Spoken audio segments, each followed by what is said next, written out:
Hey guys, welcome to this video about the 24-inch Louisiana Kamado Smoker. You don't see very many videos of these online, so I'm going to throw this one up for you guys. So I just picked this up yesterday at Lowe's. Cool thing happened. I paid $500 for this smoker. Normally runs for $8.99.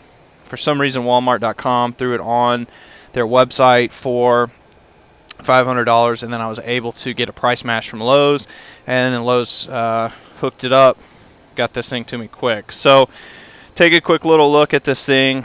First thing you'll notice, this top piece here, not the best quality build. This is just some stainless steel.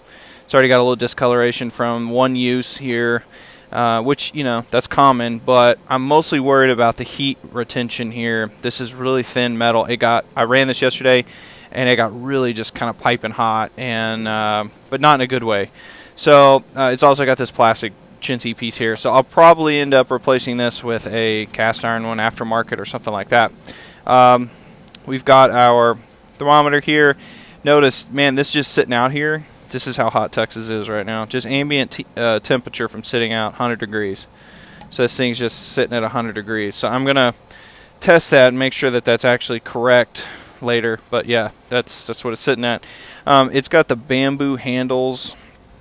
It says Louisiana Grill on here. It's got the bamboo side pieces. I've seen some with the plastic. This bamboo side piece is pretty nice.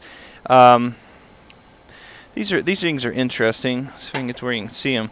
So they allow you to actually take this whole shelf off if you wanted to, so you can just lift it up and take it off. So that's kind of nice, because when I'm not using it a whole lot, maybe during the winter months, I'll pull the shelves off, or during the summer, so they don't get too jacked up. So I'm sure those are expensive to replace. The only parts you have to put on when you get it is you have to take these little nuts off, and you have to put this handle on. I think it's a 10mm socket that runs those. Same with these side hinges. You have to put these in here. This one was a pain in the ass to get to. Same with that one. This is the hinge in the back with the springs on it, so you can see how it'll assist, raising and lowering. The bands already came on it. I didn't have to put any of these bands or any of this other stuff on here. The lid was already attached, which actually made it kind of hard, because I was hoping I didn't have to do that, because I had to lift this thing out of my truck by myself. I'm a big guy, I lift weights, but it's still heavy as hell. Down here, the air vent, another important spot. So I've seen a lot of videos where folks are complaining about their smokers, different types of smokers losing, not having a seal or high temp gasket sealer here. This one has it in there.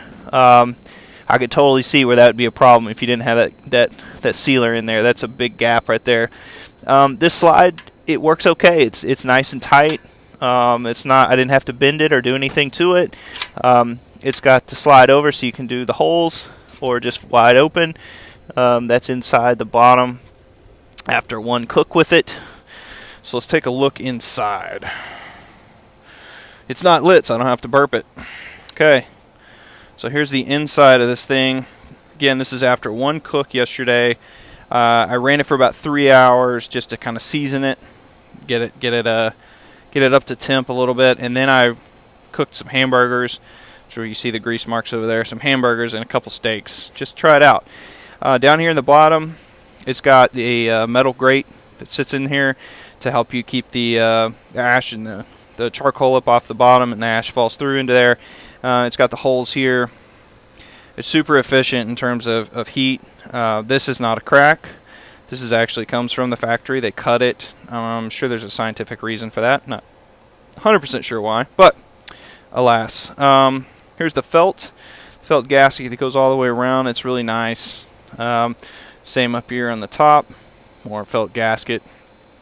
And the plunger. So this little plunger thing, this spring loaded. So when it comes down, just if I can catch this, comes down, it catches that and helps you kind of drop it down a little bit, so it's not just dropping directly down in there. Now, here's one of the things I'm a little nervous about, the stand.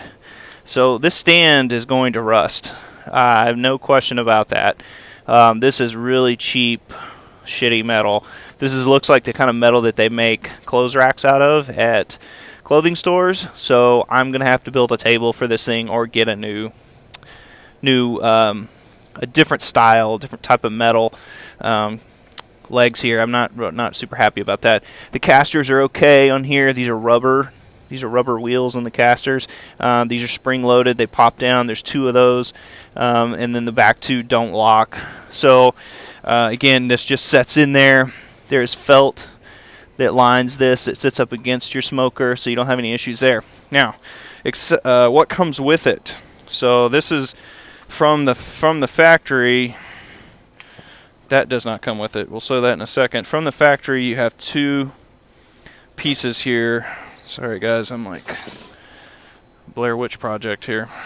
So you have your typical grate, which this is after 1 cook. So you have your regular grate. Really cool, convenient lift up hinge spot there. You have a second tier one that locks into place. It locks into place with these little tine things here and sits in there. So you set it, you kind of fish it in. Here's what else is cool. This whole piece here flops up, so you can get to things on your second tier if you're cooking down there, and then also so you can get to your meat or your charcoal if you need to make adjustments. So that is what came with it. That's 100% part of the package of what I bought. This bad boy here is not part of the package. This is the deflector stone, and I bought this on Amazon, and so I don't break it, I'm going to use 2 hands. Give me 1 second. You can install it in 2 different ways. You can install it that way, which is how I'll probably install it all the time for slow smoking, or you can flip it over the other direction with the Louisiana piece up, and if you want to do a pizza or something like that. So you take this guy, show this grill back on there, and there you go. It sits up a little higher, you know, so you can set a brisket on there. That should be enough room. Well, maybe not enough room for a thin, very thin drip pan. I'll have to measure that, get a good drip pan for that. So, you know, it doesn't exactly sit on there perfectly. You know, it messes with this piece here. You know, probably need to turn this, mess with turning this in different directions to figure out the right. So even there. Yeah, see, that doesn't work. That's just not good. I'll have to play around with this, figure out the best pattern and place to put it in there. But this is the official Louisiana grill one that comes with it. So again, the grill, great. You probably just have to play with like the proper placement. But that makes me nervous because I don't want to throw my brisket on there. I literally just got this out of an Amazon package. This is the first time, so I guess I have to set it back or something to get it to sit on there properly, so this will open. You know, that's not a lot of room, but that's enough if you have smaller wood chips or if you want to try to lift things up to adjust getting things in there. That's really the only way to get any additional charcoal or smoking wood into it. And that's it. In that box here, I got a box over there. There's my lovely dog. We've got a cover for it, the 54-inch Louisiana cover. Ordered that off of Amazon as well. I think that was another $50. So all in, looking at about $700 total for this 24-inch Louisiana Kamado style smoker. Go pick one up, guys, and happy brisket making.